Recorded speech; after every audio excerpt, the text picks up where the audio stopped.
physical bodies are a part of nature, and they show us the perfect balance of nature. When we have pain, it is our body's way of alerting us to address an issue.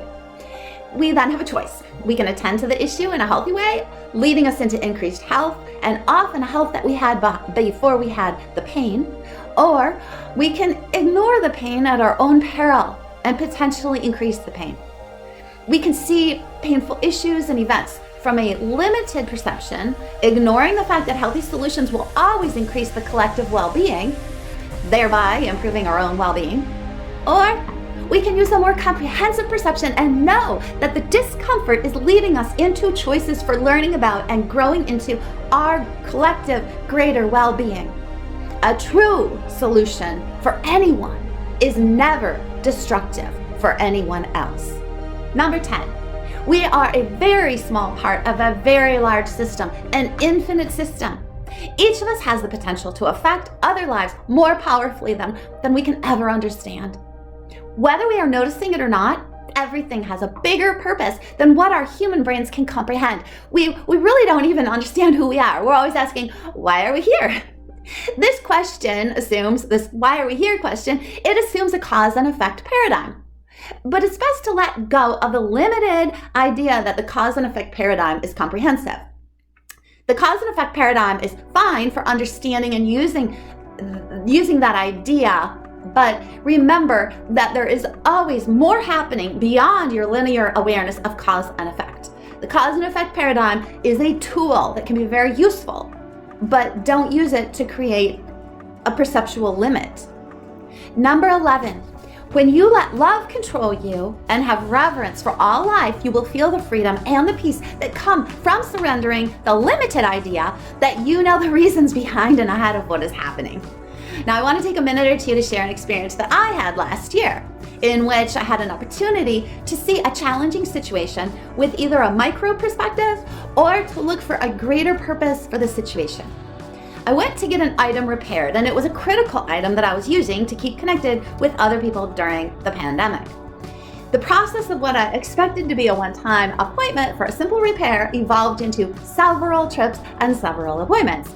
After the first fix, or the first trip, a larger malfunction arose, and then in the fixing of that, cascading issues arose with the item.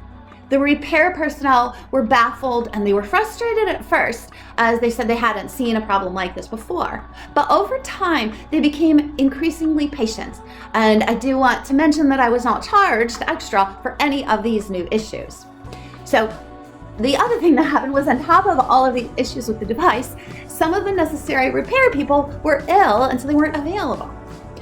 I was intrigued and curious about the greater purpose of this ongoing saga that seemed to last forever. Although it was all very inconvenient and caused significant limitations in my use of the critical device, both for personal and for work tasks, I was curious and I wondered about the connections I was having with the people at the shop and about the peacefulness in the shop, in the space there. I wondered if this sense of peace was coming from me and them, or if it was coming from something else, or if it was coming from all the factors that were involved. And mostly, I wondered what the greater purpose for all of this was. The more that I was open to the possibilities, the more I learned and practiced a greater patience in both myself and with the repair people. And my sense of well-being, it evolved, and it helped me to see that I was a part of some greater purpose that was growing. As the series of events unfolded, I really realized more and more that there was a purpose much greater than just repairing this device. Each time I was there waiting, I felt more and more at peace with the time that was being used. And although I had no idea what the bigger purpose was, I was literally enjoying the inner peaceful experience. And I was so glad to be a part of something beyond my ability to comprehend. It was clear to me, it was so clear, that the purpose was greater than just fixing my device. And it was greater than anything that I was aware of or that I knew. Also, I was so very glad not to be caught up in a limited perspective that would have led to frustration and confusion and maybe even to blame and division and anger. Number 12, have you ever had a moment when you felt down and someone else's love brought light into your dark moment. Love is our stability, and darkness is not sustainable. Love gives us the strength to see in the dark and bring light into the dark. So bring light into your moments, into every moment, no matter what. Imagine this. Think about walking on a dark path. To light the path, you have a lamp. Your life is the path. Your perception is the lamp. The dimmer the lamp's light, the less comprehensive your understanding of the path will be. And if you fuel your lamp, your perception, with fear, opposition, blame, or greed, your lamp will be dim and your path will be so difficult to see.